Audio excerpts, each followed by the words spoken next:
Let me clear up something quick that when I was first learning about chords, I got confused on. Take a C13 chord. In root position, this is what you play. B flat, D, E, A, the flat 7, 2, 3, and the 13. And when we start to build out chord extensions, normally you'll think of this sort of pattern.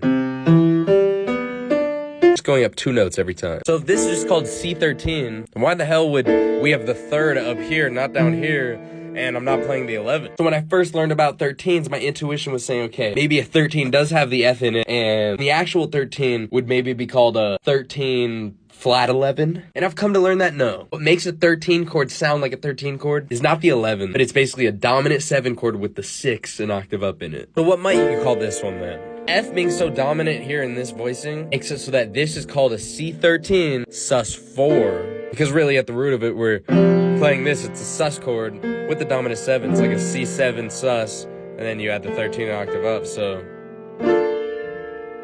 the reason that's called a sus chord is because practically when you're using it in chord progressions, it's used in context as sounding like a sus chord with extra flavors and not just a normal C chord. Now that I broke that down, let's look a little deeper into this chord. What's going on here interval-wise? So we have a major 3rd and then a major 4th separated by a whole tone.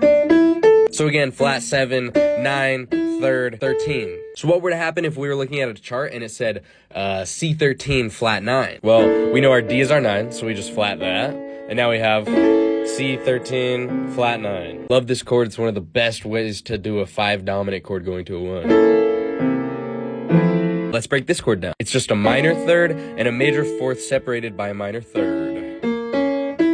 Now I said, normally if we see a C13, we're not going to play this F because that makes it a sus chord. We're going to play the E, which is the 3rd. But if you see a C13 sharp 11, which is my second favorite chord, I'll get to that in a second. Instead of playing this E, you are going to play the F, but sharp. You're going to play the F sharp because that's the 11 sharp. And then you get this.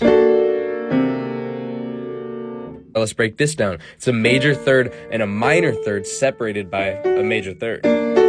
Very mysterious. Because you may also recognize this as the same voicing for doing a G minor major 9. Anyways, let's mix the two.